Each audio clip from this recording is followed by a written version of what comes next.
नमस्कार, मैं हरीश गौड़ आप सबके सामने फिर से हाजिर हूं आपका अपना पसंदीदा शो लेकर fit and fine, healthy body, healthy mind and happy life. देखिए, किसी ने खूब कहा है, ना जागिए रात भर, सो जाइए, मुश्किलें दिन में नया जन्म लेकर आएंगी। जी हां, जीवन का दूसरा नाम ही मुश्किलें हैं और इसके कारण अपनी नींद को हराम ना करें, क्योंकि नींद का हमारे जीवन पर बहुत गहरा असर पड़ता है। पिछले एपिसोड में हम बात कर रहे थे नींद की। डॉक्टर साहब ने हमें बहुत सारी जानकारी दी क्वालिटी नींद के ऊपर, तो उसी चर्चा को आगे बढ़ाते हैं।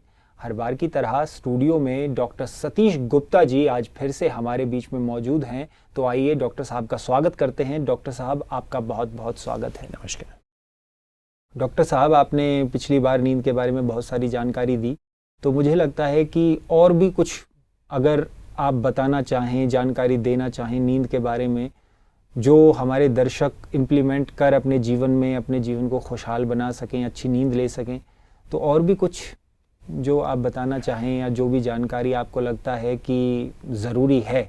नहीं, जैसे कि हमने पिछली बार बात की थी कि नींद जो है हमारी, वो उसमें दो तरह की नींद होती है। एक non rapid eye movement sleep, एक रैपिड आई मूवमेंट स्लीप, और ये अल्टरनेट करती हैं जी। और एक साइकिल में दो तरह की स्लीप आती है। एक साइकिल, जैसे एक साइकिल मैंने बताया था 90 से 110 मिनट की होती है एवरेज, और उसमें शुरुआत नॉन रैपिड आई मूवमेंट से होती है। उसमें 3 फेज होती है। जैसे हम सोने जाते हैं, मान 10 बजे हम सोने गए या 9:30 बजे सोने के लिए गए, तो उसमें पहले उसमें 3 पार्ट हैं। N1 में क्या होता है, पहले अल्फा रिदम शुरू होती है। अल्फा रिदम माना वो है 8 से 12, बीटा रिदम है 13 से 18 पर सेकेंड, साइकिल्स पर सेकेंड, 13 से 18 बार ऐसे। और जैसे ही आप एक कॉन्शियसली अपने मन को ऑफ करते हैं कि मुझे नींद आ रही है या मुझे, तो उसमें क्या होता है, थोड़ा ड्राउजी, उसके पहले वेकफुलनेस होती है जी। बीटा रिदम में, और जैसे ही आप अल्फा रिदम में जाएंगे तो रिदम कम होगी और वो 13 से 18 की बजाय 8 से 12 हो जाएगी। मैं समझता हूँ हमारे भाई बहन इस बात को समझ लें तो उनको इम्पोर्टेंस समझ आएगी कि क्या हमें करना है, नींद क्या चीज़ है ना जी। तो जैसे ही वो 8 से 12, उसमें आप ड्राउजी वेकफुलनेस होती है। अभी भी आप जाग रहे होते हैं पर ड्राउजी होते हैं। ड्राउजी मतलब एक उनीनी सी, मतलब आप नींद में भी नहीं होते हैं। तो N1 नींद में शुरुआत ऐसे होती है और फिर आप थीटा में चले जाते हैं। थीटा माना 4 से 7 में चले जाते हैं। तो 4 से 7 में फिर आप थोड़ा सा नींद अच्छी आने लगती है, मतलब आप थोड़ा सा कट जाते हैं आसपास क्या हो रहा है। और उसके बाद क्या होता है, उस समय जो फिर आपकी मसल्स एकदम रिलैक्स हो जाती हैं और हार्मोन्स जो है ग्रोथ हार्मोन निकलने लगता है, और हार्मोन्स जो दूसरे हार्मोन्स हैं वो निकलने शुरू हो जाते हैं। और जैसे कॉर्टिसोल लेवल कम हो जाता है, नॉरेडर्जिक लेवल कम हो जाता है। एक हमारे जन एक दूसरे रिसेप्टर्स होते हैं, कोलिनर्जिक रिसेप्टर्स। खैर हमारे दर्शकों को जाने की आवश्यकता नहीं है बहुत ज़्यादा, तो मैं सिर्फ बता रहा हूँ कि ये जो है हमारे जब वो एक्टिव होंगे तो हमें उससे क्या होता है, नींद आनी शुरू हो जाती है। और जब हमें उसके बाद N3 शुरू होता है, तीसरी फेज, उसमें डेल्टा रिदम शुरू हो जाती है। डेल्टा माना 0.5 से 3 हर्ट्स। हमारी जो ब्रेन की रिदम 0.5 से 3 हर्ट ऐसे है, बहुत हल्के चलती है, बहुत ऐसे हल्के चलती है। तो उसमें क्या होगा कि आदमी जब हम जाएंगे उस नींद में, वो डीपेस्ट स्लीप है। तो वो N1, N2, N3, और उसके बाद रैपिड आई मूवमेंट स्लीप शुरू होती है। वो मैंने बताया 25 से 30% रैपिड आई मूवमेंट स्लीप शुरू होती है। उसमें क्या है, सपने आते हैं, ड्रीम्स आएंगे आपको ना। और रैपिड आई आंखों के बगैर मूवमेंट होती है। जब हम स्लीप स्टडी करते हैं, पॉलीसोमनोग्राफी करते हैं, तो EOG वो उसको रिकॉर्ड करता है जी। तो उसको हम देख सकते हैं कितनी देर इन्होंने rapid eye movement sleep I, कितनी N1, N2, N3, क्योंकि EEG भी रिकॉर्ड हो रहा होता है, हम जान सकते हैं, उसको स्टडी कर सकते हैं। और हमारी लेग एक्टिविटी कैसी थी, मसल पूरी रिलैक्स हुई थी नहीं हुई थी, हार्ट की सांस लेने की मसल रिलैक्स हुई थी नहीं हुई थी, नाक से हमारा सांस बीच में रुक तो नहीं गया था, हमारे मुंह से तो नहीं सांस हमारा आ रहा था, पूरी चीज़ को हम रिकॉर्ड कर लेते हैं। ये अगर हम समझ जाएं, रैपिड आई मूवमेंट में क्या होता है, बीटा एक्टिविटी वापस आ जाती है, पर बीटा प्लस भी आ जाती है, रिदम मतलब और भी फास्ट हो सकती है। वो सपने चल रहे होते हैं, जैसे सपने चलते हैं ना, जिस तरह के एक्साइटमेंट के सपने होंगे, डर के सपने हो, चिंता के सपने होंगे, और उसमें जो है हमारे 25-30 भी हो सकती है, 35 भी हो सकती है।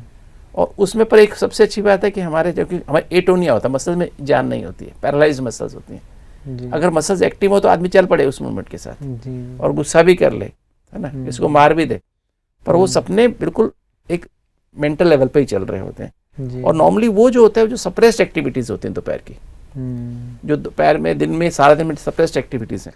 लेकिन कई बार ऐसे सपने भी आते हैं कि हमने कभी लाइफ में ऐसा ना देखा ना सोचा, कुछ और ही पता नहीं क्या आ जाता है सपनों में। और नहीं, एक सबकॉन्शियस माइंड होता है, एक अनकॉन्शियस माइंड होता है। सबकॉन्शियस माइंड इस जन्म का होता है, मतलब जब इस जन्म में बचपन से जो आपने 4 साल की उम्र से आपको याद है, वो उस तरह के सपने आ सकते हैं। और उस तरह के सीन्स कभी आपके लाइफ में उस दिन वापस आ गए हों, या कई बार पुरानी मेमोरीज खुल जाती हैं, कई बार अनकॉन्शियस माइंड पिछले जन्मों की मेमोरीज होती हैं, तो वो वाली भी आपके सपने के रूप में आ सकता है। नॉर्मली इसी जन्म के आते हैं, अधिकतर बचपन के, या जैसे कोई सीन बचपन में कोई ऐसी घटना घटी हो, वो सपने में डर के रूप में आपके सामने आ जाएगी। ऐसा वो सीन वापस आएगा, आप डर जाएंगे बुरी तरह से, जैसे कुछ फिल्मों में भी आपने देखा होगा ना। तो इसी तरह से कुछ कई बार पिछले जन्मों के सपने भी खुल जाते हैं, जो फाइलें आपके अंदर सप्रेस्ड फाइलें खुली हुई। तो आप समझ सकते हैं कि इस जन्म में हमने क्या क्या किया है, उसको वेंटिलेट आउट करना कितना आवश्यक है। अगर जब तक आप मन को आप शांत करके नहीं सोएंगे, जब तक आप मन को शांत नहीं करेंगे, लेटर नहीं लिखेंगे, अपने आप को चेक नहीं करेंगे, और कम से कम मोबाइल से 1 घंटा पहले बंद नहीं कर देंगे, जो मैंने पिछली बार बात की थी। कई बार सोच रहे होंगे दर्शक क्या फ़र्क पड़ता है, ऐसे डॉक्टर साहब ऐसे ही बोल रहे हैं। ऐसा नहीं है, उसके पास साइंटिफिक रीज़न है, वैज्ञानिक कारण है। क्योंकि हमने अगर 40-45 के रिदम से हम उठ करके आप सीधे अल्फा में कैसे चले जाएंगे? क्योंकि शुरुआत हमारी नींद की जो NREM स्लीप शुरू होती है वो अल्फा रिदम से शुरू होती है, फिर थीटा पे जाते हैं, फिर गामा में जाते हैं, और तब जाकर के हमें उसका जो टोटल रिलैक्सेशन मिलता है, ग्रोथ हार्मोन सही मायने में निकलता है, जो अंदर से और दूसरे थायराइड का TSH लेवल बढ़ता है, अंदर से सीरोटोनिन लेवल निकलता है, वो सारे हार्मोन्स उससे निकलेंगे, आपकी ग्रोथ होगी, रिपेयर होगी बॉडी की। नॉरएड्रेनालिन निकलता है, वो सारी रिपेयर करता है आपकी बॉडी के सिस्टम को। और वो नहीं होगा तो क्या होगा, बॉडी में अलग अलग अंग डैमेज पड़े रहेंगे, कोई रिपेयर ही नहीं होगी, कोई अंदर से कोई आपकी रिन्यूअल नहीं होगा, ब्लड ठीक से बनेगा नहीं, है ना, हार्मोन्स ठीक से निकलेंगे नहीं, इंसुलिन ग्रोथ हार्मोन ठीक निकलेंगे नहीं तो इंसुलिन का लेवल इम्बैलेंस हो जाएगा। तो इस तरह से बहुत सारे, ब्लड प्रेशर आपका नॉरएड्रेनालिन लेवल ज़्यादा हो जाएगा तो ब्लड प्रेशर हो जाएगा। हम अपनी बॉडी को वो मौका ही नहीं दे रहे हैं कि वो खुद से हील कर सके। ये खुद को आपको इसलिए नींद पर हम पिछले 2-3 एपिसोड से बात कर रहे हैं, जिसको बहुत इंपॉर्टेंस देने की आवश्यकता है। जितना दिन में काम करना जरूरी है, उतना नींद भी रात में करना बहुत बहुत आवश्यक है। तो इसके लिए हमारे भाई बहन बहुत ध्यान दें कि हमें इसको समझना जरूरी है। तो ये एक प्रोसेस है जिसको समझ, इसलिए मैंने डिटेल में बताया। जिनकी रात की जॉब होती है वो जैसे रात को काम करते हैं और दिन में सोते हैं, तो लेकिन नींद पूरी लेते हैं 8 घंटे की, हो सकता है दिन में उनको डीप स्लीप का अनुभव भी होता हो, लेकिन ये देखिए ऐसा है, ये ऑक्यूपेशनल हैजर्ड है जी। रात को ड्यूटी करने वाले अधिकतर, मेरी तो रिक्वेस्ट है या तो रात की ड्यूटी चेंज कर लें, या फिर ऐसा करें 3 दिन नाइट की करें, 3 दिन में करें, 2 दिन नाइट करें, बाकी दिन में करें। कि अपने एम्प्लॉयर से ऐसे बात करें कि थोड़ा सा डेली नाइट ना करें, हफ्ते में 1 या 2 नाइट ड्यूटी करें, बाकी दिन में करें। मैं जानना इसलिए चाह रहा हूँ क्योंकि वो नींद तो पूरा लेते हैं 8 घंटे, तो क्या वो दिन में अगर सोते हैं तब भी बॉडी नहीं, इससे मैंने बताया था, पहले ही बताया, हमारी जो अंदर सर्केडियन रिदम है जी, उसका कनेक्शन इस अल्ट्रेडियन रिदम, नींद की साइकिल को अल्ट्रेडियन रिदम कहते हैं। ओके, उससे बहुत गहरा कनेक्शन है कि हमारे हार्मोन्स का भी पूरा कनेक्शन है सूरज के साथ, है ना। और हमारा जो अंदर जो हाइपोथैलेमो पिट्यूटरी एड्रिनल एक्सिस है, जो पूरा अंदर एक हार्मोन का पूरा एक्सिस बना हुआ है, उसका कनेक्शन है। ओके, एक्चुअली हम लोग इंसान नींद को जागने वाले कुछ अलग ही जानवर होते हैं, जैसे बैट्स हैं, है ना जी, है ना, वो आउल है, उल्लू है ना, कुछ दूसरे जानवर ही अलग टाइप के हैं ना। वो हमारे मतलब हम मेमेलियंस हैं, हमें रात को जागना नहीं होता है। ये तो हमारी, हम ठीक है, हमें पेट के लिए खाना चाहिए, अपने घर को पालना है तो करना पड़ता है, पर जहाँ तक हो सके अपने आप को उससे बचाएं जी। और अपने एम्प्लॉयर से बात करें, आपस में ड्यूटी आप एडजस्ट करते हैं, आप एडजस्ट करें कि आपकी एक या 2 दिन ही ड्यूटी पड़े और लगातार ना पड़े, जिससे आप अच्छा महसूस करें। तो मैंने जो बताया कि जैसे आप अगर इस बात को समझ जाएंगे कि हमारी नींद अल्फा से शुरू होती है, अल्फा माना 8 से 12, थीटा माना 4 से 7, इतनी थॉट स्पीड है। अगर आप 40 से कभी एक साथ 10 पे नहीं आ सकते हैं, जी। तो आप पहले ही वेंटिलेट आउट करते करते ही, आप जब वेंटिलेट करेंगे आप 10 पे पहुंच जाएंगे लेटर लिखते ही, अपने आप को एक्सेप्ट करने, अपनी गलतियां एक्सेप्ट करने से, जो कुछ हुआ उसको वेंटिलेट आउट करने देने से, और भगवान को सरेंडर कर देने से। किसको भी जो इष्ट देव मानते हैं उनको सरेंडर कर दीजिए, अल्लाह, खुदा, जो भी गणेश, जिसको भी आप मानते हैं, हनुमान, वैष्णो देवी, जिसको भी आप मानते हैं कर दीजिए, शिव को मानते हैं, शंकर को मानते हैं, जो भी, इसमें मत जाइए, क्योंकि ये कर देंगे। उसके बाद आप 3 मिनट मेडिटेशन जब कर लेंगे, ABCD जो मैंने बताया, आत्मा, I am a being, son of supreme being भगवान, god who is also point of energy, power house से कनेक्शन लेंगे, सातों एनर्जी अपने अंदर भरेंगे। ये कहा जाता है कि मेडिटेशन से भी हमारी body rejuvenate, that is how it is, repair करती है। बट अगर कोई नींद नहीं ले पा रहा है, जैसे मैं रात में, जो लोग जॉब करते हैं या किसी भी कारण से सो नहीं पाते हैं, वो अगर मेडिटेशन ज्यादा करें, मेडिटेशन से क्या वो मेडिटेशन करने वाले, जो डीप मेडिटेशन करने वाले जी, बहुत गहरा मेडिटेशन का अनुभव करते हैं, उनको फिर नींद का इतना असर नहीं होगा, रात को भी जागे, दिन में भी जागे। अच्छा, पर वो स्टेट अचीव करना, स्थित प्रज्ञा बनना, वो बहुत मुश्किल काम है ना, बहुत मुश्किल माना, उसके लिए बहुत एफर्ट चाहिए जी, है ना। तो वो उसके लिए वो स्टेट तो बहुत देर में आएगी। तो इसके लिए हमें अभी जो नॉर्मल लाइफ लीड कर, उसके लिए मैं आपको बता रहा हूँ, इवन दिन में भी अगर आपको सोना, आज नाइट ड्यूटी है, आप ड्यूटी से आए, आपने नहा धो के ब्रेकफास्ट कर लिया, और उसके सोने, ब्रेकफास्ट के लगभग 1-1.5 घंटे बाद सोने के लिए जाएं, और फिर उसके लिए फिर वही काम करें, वेंटिलेट करें, और फिर मेडिटेशन करके सो जाएं, क्योंकि मेडिटेशन के द्वारा वो अचीव कर लेंगे आप स्टेटस जी, वही रिदम, आप 10 की रिदम अचीव कर लेंगे, और अल्फा रिदम में पहले ले आएंगे अपने आप को, और अल्फा में जाएंगे, N1 N2 लाइफ में किसी भी कारण से अगर कोई इम्बैलेंस हो भी रहा है, तो मेडिटेशन बफरिंग एजेंट है, बफरिंग एजेंट बफर कर देता है आपके लाइफ को। कुछ ऊपर नीचे भी, आप नाइट ड्यूटी से, मैं हार्ट स्पेशलिस्ट होने के कारण मुझे नाइट में भी उठना पड़ता है, कई बार ऐसा कुछ होते हैं, ड्यूटीज होती है, अचानक सीरियस पेशेंट्स होते हैं, कॉल भी कभी आती है नाइट में, तो किंतु मेरी मेंटल स्टेट कैसी है, मैं उसको डिस्टर्ब 1 सेकंड, 2 मिनट में, 1 मिनट में ही मैं वापस अपने आप को डेल्टा रिदम में ले आता हूँ। 12 बजे फोन अटेंड किया और डेल्टा रिदम वापस आ गया। इसका अभ्यास होना बहुत जरूरी। तो यही हमारी रिक्वेस्ट है कि आप इस बात को इसेंशियल समझिए, ये जो कार्य करना है, और फिर आप जैसे चाहेंगे। तो अगर आप ये भी देखने में आए, मेडिटेशन के द्वारा आप अपनी साइकिल को छोटा कर सकते हैं, 90 से 110 मिनट। अगर आप ज़्यादा एक्टिव रहते हैं, ब्रेन से ज़्यादा आपकी रिदम हमेशा बीटा प्लस में रहती है या सुपर बीटा में रहती है, तो फिर आपकी साइकिल लंबी 120 मिनट की भी हो जाएगी, 140 मिनट की भी हो जाएगी, ऐसा कुछ देखने में है। तो मेडिटेशन के द्वारा उसको आप 80 मिनट में पूरी कर सकते हैं, एक साइकिल 60 मिनट में भी पूरी कर सकते हैं। इससे जो लोग बहुत अच्छे मेडिटेटर्स होते हैं, अच्छे लोग मेडिटेशन का अभ्यास करते हैं, योगी होते हैं, वो क्या करते हैं, थोड़ी सी नींद, वो 60 मिनट की साइकिल, और 4 घंटे में उनकी 4 साइकिल पूरी हो जाती है जी। और नहीं तो आपकी अगर 2 घंटे में एक साइकिल पूरी होती है तो 8 घंटे नींद चाहिए, इसलिए वो 4 घंटे में 4 घंटे की नींद उनकी अच्छी हो जाती है। वो 4 घंटे में क्या करते हैं, अल्फा थोड़ी देर, थीटा थोड़ी सी देर, और ज्यादा डेल्टा, जिसमें टोटल रिलैक्सेशन होती है, पूरी माइंड की एक एक सेल रिलैक्स हो जाती है, पूरी रिपेयर हो जाती है, रीजनरेशन हो जाता है। तो आपको ये देखना कि आप अपनी मेडिटेशन की स्टेज को बढ़ाएं, और सोने के पहले सारा कर लेंगे तो आप देखेंगे आपकी 60 मिनट 10 बजे सोएंगे, 2 बजे आप फ्रेश होकर काम कर सकेंगे। पर वो स्टेज आने में टाइम लगेगा। अगर हमारी दिल से इच्छा है कि हम अपनी लाइफस्टाइल को चेंज करें, हम वो लाइफस्टाइल अपनाना चाहते हैं, बट कुछ मजबूरियां हैं कि हम वो नहीं अपना पाते हैं, बहुत ज़्यादा मजबूर हैं, तो मेडिटेशन को अपने जीवन का अंग बना दीजिए, क्योंकि ये कहीं भी किया जा सकता है, किसी भी स्थिति में किया जा सकता है। देखिए, आप मजबूत बनिए, मजबूर मत बनिए, ठीक है। अगर आप मेडिटेशन करेंगे, आपको मैं आपको वही कह रहा हूँ, but this is a must, optional नहीं है। और मेडिटेशन कुछ नहीं है, चलते फिरते उठते बैठते अपने बीइंग कॉन्शियस बन के रहिए, बस इतना ही समझना है।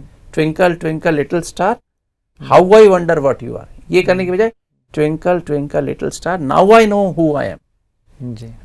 बीइंग कॉन्शियस बन जाइए। स्वस्थ का मतलब स्व मीन्स इनर सेल्फ, अस्त मीन्स कॉन्शियस। तो स्वस्थ बनना है तो इनर सेल्फ कॉन्शियस बन जाइए, फिर आपकी नींद बहुत अच्छी क्वालिटी की होगी। और इसके पहले चाय कॉफ़ी, कई लोग चाय कॉफ़ी कोल्ड ड्रिंक पीते हैं, वो एक खतरनाक चीज़ें हैं। ऐसे बहुत गर्म मसाले खाते हैं, वो अवॉइड करें। राजसिक भोजन ना खाएं, तामसिक ना खाएं, सात्विक भोजन, और रात को बहुत हल्का भोजन खाएं। प्रॉपर तैयारी करके सोएंगे तो आप देखेंगे आप सुबह 4 बजे इतना ताज़ा ना, मतलब 1.5 घंटे की साइकिल, 90 मिनट की साइकिल आपकी हो जाएगी, 110-120 मिनट की नहीं, और 90 मिनट की 4 साइकिल हो गई, 4 बजे तक पूरी हो गई। जी। और उसके बाद आप 4 बजे इतना बढ़िया मेडिटेशन आपका होगा, क्योंकि उस समय सारे हार्मोन निकल रहे हैं, पिट्यूटरी का हार्मोन निकल रहा है, आप पिट्यूटरी ग्लैंड का, हाइपोथैलेमस इफेक्टर्स निकल रहे हैं, पीनियल का भी हार्मोन निकल रहा है, थायराइड, पैराथायराइड, उस पूरी हार्मनी हो जाएगी। सारा जीवन आपका संगीतमय बन जाएगा, सारा दिन शांति, प्यार, खुशी से भरपूर रहेंगे। बिल्कुल। और 8 बजे तक आप पॉजिटिव टीम रखेंगे, पॉजिटिव विचार, भावनाएं, वृत्ति और स्मृति रखेंगे, तो देखेंगे आपका कॉर्टिसोल लेवल भी बैलेंस में निकलेगा, आपकी एफिशिएंसी कई गुना बढ़ जाएगी। देखेंगे आपकी जो मेमोरी पावर बहुत बढ़ जाएगी, रिटेनिंग पावर बहुत बढ़ जाएगी, और आपको इतनी अच्छी मेडिटेशन के बाद इतनी क्लियर वॉइस, क्लियर विजन होगी, जो आप 4-4 घंटा मीटिंग करके काम नहीं कर पाते, डिसीजन नहीं ले पाते, वो आधा घंटा मेडिटेशन करने के बाद आपको तुरंत ही उसका डिसीजन आ जाएगा कि ये काम ऐसे होगा, टच होगा आपको अंदर से, और आप देखें कितना जीवन आपका सफल हो जाएगा। और आपकी जो बीमारियां हैं, जो आपको डायबिटीज़ है, कंट्रोल होनी शुरू हो जाएगी। सोने के पहले 3 घंटे पहले डिनर कर लें, 7 बजे कर लें, 10 बजे सो जाएं, ये भी ध्यान रखना। कई बार हम लेट नाइट 9 बजे खाना खाते हैं, तो फिर 10 बजे सोने जाएंगे तो नींद अच्छी नहीं आएगी, तो इसलिए ये भी ध्यान रखेंगे। तो आप अगर करेंगे तो मैं समझता हूँ आपकी जीवन इतनी सुखमय हो जाएगी। कहते हैं पहला सुख निरोगी काया, और उस निरोगी काया के लिए हमारा व्यवहार, हमारा आहार और हमारा विहार में 3 हमने बातें डिस्कस कर ली, वायुमंडल, घर का वायुमंडल, व्यायाम और संग, है ना, सत्य का संग करके, और फिर नींद, हमारी निंद्रा अच्छी हो, ये सारी चीजें हो जाएं तो जीवन तो फिर खुशहाल होने से कौन रोक सकता है। जीवन को, जीवन तो एकदम मस्त हो जाएगा, जो लोग चाहते हैं वही हो जाएगा। जो चैलेंजेस है लाइफ में, life is full of challenges, जैसे आपने बात की ना शुरू में, चैलेंज को फेस कर, चैलेंज के बगैर लाइफ ही नहीं है ना, लाइफ तो चैलेंज तो आएंगे दिन में, और अच्छी नींद अच्छी कर लेंगे तो चैलेंज को फेस करने तैयार रहेंगे। जो लाइफस्टाइल है उसको चेंज ना करें, चैलेंजेस आएंगे, मुश्किलें आएंगी, बट लाइफस्टाइल को वैसा ही बना के रखें। अगर मजबूरी भी है कि आप लाइफस्टाइल चेंज नहीं कर पा रहे हैं, बहुत ज्यादा मजबूरी है, तो मेडिटेशन को अपने जीवन का एक अंग बना दीजिए। बफर कर देगा, बफर कर देगा, बैलेंस जो हो रहा है सेट कर देगा, वो बैलेंस्ड हो जाएगी लाइफ आपकी। जी, बहुत सुंदर। तो डॉक्टर साहब, कुछ लोग ऐसे होते हैं जो शाम को ड्रिंक करते हैं, उनका मानना है कि अगर हम ड्रिंक करेंगे तो हमें रात को नींद बहुत अच्छी आएगी और फिर आराम से वो सो जाएंगे। उनको लगता है कि बहुत अच्छी नींद आती है, बहुत गहरी नींद आती है, और वो ये बोलते भी हैं कि अगर आपको गहरी नींद चाहिए, अगर आपको नींद ना आती हो तो आप थोड़ा ड्रिंक कर लो और आपको नींद बहुत मस्त आएगी। ये सही है कि हमें ड्रिंक करने के बाद अच्छी निद्रा का अनुभव होता है, बिल्कुल डीप स्लीप का अनुभव होता है, जो लोग वो बोलते हैं? बिल्कुल गलत है, क्योंकि अल्कोहल जब लेते हैं आप, तो अल्कोहल एक ब्रेन को स्टिमुलेट करता है, यूफोरिया पैदा करता है। शुरू में euphoria, every euphoria is followed by depression. तो जो यूफोरिक एक्टिविटी जो आती है, उससे एक बार बूस्ट किक कहते हैं ना, किक आती है जो अंदर से, वो जो है किक आती है, वो एक बार आती है और फिर डिप्रेशन होता है। तो उसके जो बेसिक, एक तो क्या हमने क्या नींद का हमारा लक्ष्य क्या है, मैंने बात किया है, रिपेयर एंड रीजनरेशन। जो सेल्स खराब हो गए, टॉक्सिन से भर गए, उनकी रिपेयर करनी है, उनको डिटॉक्सिफाई करना है। दूसरा, जो नई बनानी है सेल्स, क्योंकि रोज मर रही है हमारी। हमने बताया 80,000 अरब कोशिकाएं हैं, 10 अरब कोशिकाएं रोज मर रही हैं लगभग, है ना। उनकी रिप्लेसमेंट नहीं करेंगे तो हम बूढ़े हो जाएंगे, अंग काम करना बंद कर देंगे ना। अब अगर आपने अल्कोहल एक पॉइजन खा लिया, सारी बॉडी को, सेल्स को टॉक्सिन से भर दिया, स्पेशली लीवर को भर दिया। लीवर है डिटॉक्सिफायर, पूरी ब्लड में जहाँ भी बॉडी में कुछ सेल्स हैं वो डिटॉक्सिफाई लीवर ही करता है, और लीवर पे डायरेक्ट आपने हार्म कर दिया। उस ऑर्गन को, जो बॉडी को डिटॉक्सिफाई करता है, उसको खत्म कर दिया आपने, डैमेज कर दिया। तो एक तो आपने तो अपने सिस्टम को खराब कर दिया। तो आपने एक्चुअली अल्कोहल लेके नींद नहीं आ रही है, वो एक्चुअली बेहोशी आ रही है, वो आपको फ्रेश नहीं करती है, इसलिए कहते हैं हैंगओवर। रात को पी के सोते हैं ना, सुबह फ्रेश नहीं होकर उठते, हैंगओवर में उठते हैं। हैंगओवर में वो नींद नहीं है, नींद नहीं है, हाँ, एक तरह की बेहोशी है, आपकी रिपेयर नहीं हो रही, रीजनरेशन नहीं हो रहा है। तो इसलिए मेरी आप सभी जो ऐसे जो भाई बहन जो ऐसा समझते हैं, इस थिंकिंग को अंदर से निकालें। ये जो हमारी जो एडिक्शन की आदतें हैं, बहुत ज़्यादा चाय कॉफ़ी पीने की, या शराब पीने की, या स्मोकिंग करने की, या और ड्रग्स लेने की, जो कि हमें थोड़ी देर के लिए एक यूफोरिक इफेक्ट देती हैं, थोड़ी देर का आनंद, अल्पकाल का सुख, काग विष्ठा के समान, है ना, जो बाकी का जीवन अंधकार में बना देती हैं, उससे हमें मुक्ति पानी। तो डॉक्टर साहब, बहुत सुंदर आज की इस चर्चा के लिए, और आपको बहुत बहुत धन्यवाद। इस सारी जानकारी के लिए fit and fine tip of the day आपकी तरफ से आज के लिए क्या है? स्वस्थ और खुशनुमा जीवन बिताने के लिए अच्छी नींद बहुत आवश्यक है। सारा दिन जितना आप शांत रहेंगे, पॉजिटिव रहेंगे, मेडिटेटिव रहेंगे, अर्थात बीइंग कॉन्शियस रहेंगे, ओम शब्द के अर्थ में टिके रहेंगे, अर्थात अहम आत्मा मम शरीरम, मैं आत्मा हूं, मैं आत्मा इस शरीर को चला रही हूं, तो आप देखेंगे आपकी नींद भी सारा इतनी बढ़िया होगी कि आपकी एफिशिएंसी, कार्यक्षमता और प्रोडक्टिविटी, जहां भी आप कार्य करते हैं, हाउसवाइफ हैं या आप ऑफिस में काम करते हैं या आपका बिजनेस है, प्रोडक्टिविटी आपकी 100% बढ़ जाएगी विद इन ए मंथ। तो डॉक्टर साहब ने आज बहुत सारी जानकारी दी, बहुत सारी बातें बताई। मुझे आशा है और विश्वास है कि आप इन बातों को अपने जीवन में ज़रूर अप्लाई करेंगे और अपने जीवन को खुशहाल बनाएंगे। फिट एंड फाइन लाइफ के लिए कुछ और नए पहलुओं को तलाशेंगे। अगले एपिसोड में आपसे मुलाकात करेंगे। डॉक्टर साहब हमारे साथ अगले एपिसोड में भी बने रहेंगे और कुछ नए पहलुओं को तलाशेंगे, नई नई बातें जानेंगे डॉक्टर साहब से। तब तक के लिए आप बने रहिए हमारे साथ। मिलते हैं आपसे अगले एपिसोड में। आप सबका बहुत बहुत धन्यवाद।